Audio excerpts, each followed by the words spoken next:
बिस्मिल्लाह अल्हम्दुलिल्लाह अल्लाहु अकबर। मुश्किल नहीं कायनात मुश्किल नहीं अखुनज़ा दीन उनका इस्लाम कबूल कीजिए। आज का प्रोग्राम ख़ास है। जो हमारे पास मरीज़ आते हैं उनके मुख्तलिफ़ मामलात होते हैं। ऐसे रोज़ के रोज़ नए मामलात आते हैं जो इंसान सोच भी नहीं सकता कि ऐसी ऐसी तकलीफ़ें आती हैं। आज का प्रोग्राम जो है वो ग़ज़ा की नाली का सिकुड़ जाना, जो लोगों के पेट में ग़ज़ा नहीं जा पाती, उसको ठीक करने का तरीका क्या है, उसकी डिटेल में आपको बता रहा हूँ। पहले बीमारी के बारे में बता दूँ, फिर आपको ठीक करने का तरीका बता रहा हूँ, तो जो आप अपने घर में अपना इलाज खुद कर सकते हैं। देखिए, लोगों को ये आलम होता है कि शुरू में उनको सख्त चीज़ें खाने में मुश्किल होती हैं। फिर वो पानी साथ रखते हैं, वो एक नवाला लिया, ऊपर एक घूंट पानी लिया, इस तरीके से उनका गुजारा चलता रहता है। आहिस्ता आहिस्ता कम होते होते होते होते ये सिस्टम ख़त्म होते होते एंड आ जाता है लिक्विड पे, यानी इससे कि दलिया बनाया, उठाया, पी लिया। इस तरीके से क्या नाम है, कोई और चीज़ सूप बनाया, उसमें डबल रोटी डाली, उससे ग्राइंड किया, ग्राइंड करने के बाद पी लिया। बहुत से लोग तो ऐसे होते हैं कि जिससे कि जो स्टोव वगैरह इस्तेमाल करते हैं, और कुछ मरीज़ तो ऐसे भी होते हैं जिन मरीज़ों को मतलब है वो उठ के पी भी नहीं सकते, इतनी तकलीफ़ होती है कि गला पूरा चौक होता है, सीने तक, उसी मैदे तक नाली उनकी बंद हो चुकी होती है। या उनको एंड में ये निकलता है कि एनजी डाल देते हैं, उससे ग़ज़ा जाती है।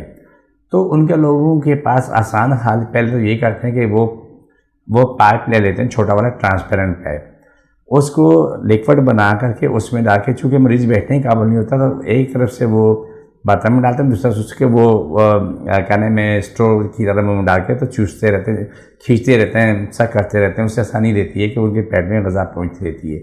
लेकिन ये उनके लिए आखिरी हरबा होता है। इसके बाद सिर्फ एनजी रह जाती है, जो नाक के ज़रिए वो डालते हैं, मैदे में जाके पहुँचती है, तो उसी में उसको इंजेक्शन के ज़रिए बड़ा वाला इंजेक्शन उसमें ग़ज़ा डाल के लिक्विड उनको डालते रहते हैं, तो वो ज़िंदगी चलती रहती है।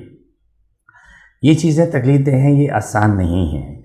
मैं इसके बाद नेक्स्ट प्रोग्राम में बता दूंगा। कुछ लोगों की क्या नाम, ये नाली फूल जाती है, सूजन आ जाती है, वहाँ भी यही मुश्किल होती है कि जब सूजन होती है तो सूजन के बाद भी वो नाली अंदर से बंद हो चुकी होती है। वो मैं अलग बताऊंगा ताकि दोनों बातें मिक्स ना हो, समझने वालों को दुश्वारी ना हो। ऐसे मरीज़ के लिए बेहतरीन रास्ता ये है कि वो उसको पानी इतना पानी गर्म करें जितना कि वो बर्दाश्त कर सके।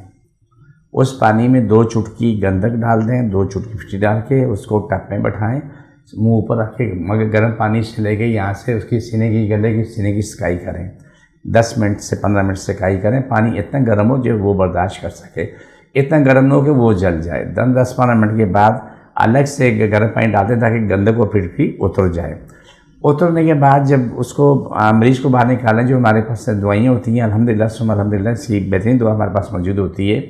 तो आप उसमें क्रीम की मालिश करें, सीने की, पीठ की मालिश करने के बाद उसको लपेट लें। तो अपने पास 1 गिलास पानी रखें, गरम, इतना गरम जितना कि मरीज़ आराम से पी सके।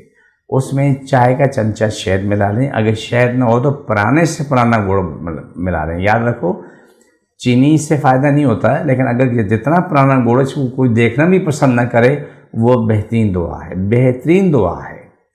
आप इसको क्या करोगे कि जब उसमें गुड़ मिला के उसको दोगे, तो ये 2-4 दिन 6 दिन के बाद फिर उसका रास्ता इतना खुल जाता है को आराम से जो है ना वो फटाफट वो पीना शुरू कर देता है। पहले पीना मुश्किल, बाद में पीना आसान।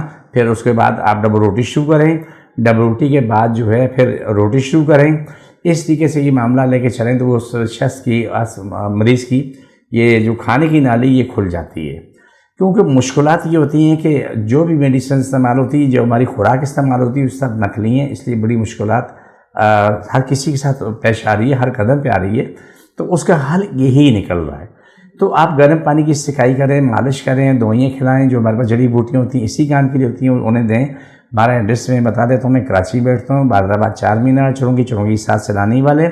हम दोनों एक ही गली में, हमारी बिल्डिंग का नाम क्रिस्टल व्यू है, वहाँ तशरीफ़ लाएँ। अल्हम्दुलिल्लाह सुबह अल्हम्दुलिल्लाह सारा कुछ ठीक होता है। सुबह 11 से लेकर रात 8 का टाइम होता है। इस टाइम तशरीफ़ लाएँ, आके अपना इलाज कराएँ।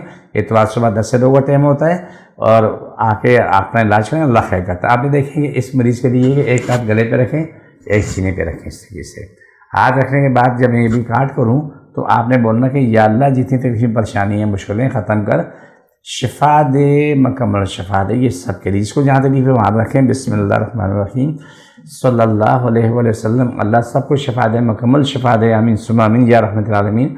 फर्श अशर तमाम को शिफा दे, मुकम्मल शिफा दे, सारी तकलीफ बीमारियाँ जिन जादू मुश्किल परेशानी खत्म हो, आमीन सुम्मा आमीन। छोके दोबारा पकड़ो, सारी तकलीफ बीमारियाँ ख़त्म हो, सारी मुश्किलें ख़त्म हो, ज़िंदगी आसान हो, रोज़ी कुशाद हो, आमीन सुम्मा आमीन। फिर अल्लाह सारी तकलीफ बीमारियाँ जिन जादू मुश्किल परेशानी ख़त्म हो, शिफा मिले, मुकम्मल शिफा मिले, आमीन सुम्मा आमीन। सारी तकलीफ बीमारियाँ जिन जादू ख़त्म, शिफा मिले, मुकम्मल शिफा मिले। पाकिस्तान की जारी बातें दुनिया भरी दुश्मन ख़त्म हो, आमीन सुम्मा आमीन या रहमतुल आलमीन। छोड़ दोबारा पकड़े, सारी तकलीफ बीमारियाँ जिन जादू ख़त्म हो, मुश्किलें ख़त्म हो जाएँ, अल्लाह सबको शिफा दे, मुकम्मल। मुझे मेरी टीम को इजाज़त दीजिए। अल्लाह की ईमान में फ़ी ईमान अल्लाह, फिर मुलाकात होती है।